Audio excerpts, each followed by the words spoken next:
سوال یہ ہے کہ یہ لعن اور تکفیر کے سارے قوانین حسین کے قاتل کے بارے میں ہی کیوں یاد آتے ہیں؟ جب کوئی حضرت سیدنا صدیق اکبر رضی اللہ تعالیٰ عنہ یا حضرت سیدنا عمر فاروق رضی اللہ تعالیٰ عنہ یا حضرت سیدنا عثمان غنی رضی اللہ تعالیٰ عنہ کی توہین کرتا ہے، اہانت کرتا ہے، تو جب اس کو ہم ملعون کہتے ہیں، سب لوگ اس کو لعن طعن کرتے ہیں، تب کسی مولانا صاحب نے یہ نہیں کہا کہ لعن شخصی کرنا تو جائز نہیں ہے۔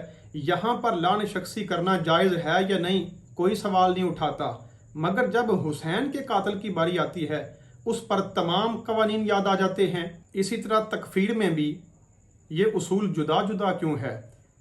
جب حضرت سیدنا صدیق اکبر رضی اللہ تعالیٰ عنہ کو کوئی گالی دے دے یا کسی صحابی رسول کو کوئی گالی دے دے، اور بالخصوص سیدنا صدیق اکبر رضی اللہ تعالیٰ عنہ کو گالی دے دے، تو تمام فقہا یہی کہتے ہیں کہ وہ کافر ہو گیا ہے اور دائرہ اسلام سے نکل چکا ہے۔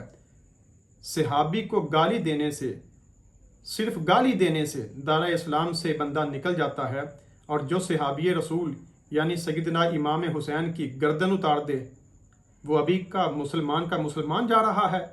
حیف ہے ایسے مولانا صاحب پر جنہوں نے یہ تک فتویٰ جاری کر دیا کہ کیا حسین کا قتل کفر ہے۔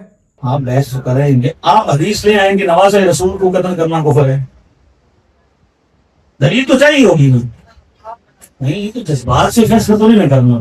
ہمارے قوانین دونوں ہستیوں کے بارے میں برابر ہونے چاہیے۔ لوگ ہم کو جب ناسبی کہتے ہیں تو اس کی وجہ یہی ہے کہ ہمارا اصول صحابہ کے بارے میں اور ہوتا ہے اور اہل بیت کرام کے بارے میں اور ہوتا ہے۔ جس طرح صدیق کا گستاخ کافر ہے تو پھر حسین کا گستاخ بھی کافر ہے، اور اگر صدیق اکبر کا گستاخ مسلمان ہے تو پھر آپ کہہ دیں کہ ٹھیک ہے حسین کا گستاخ بھی مسلمان ہے۔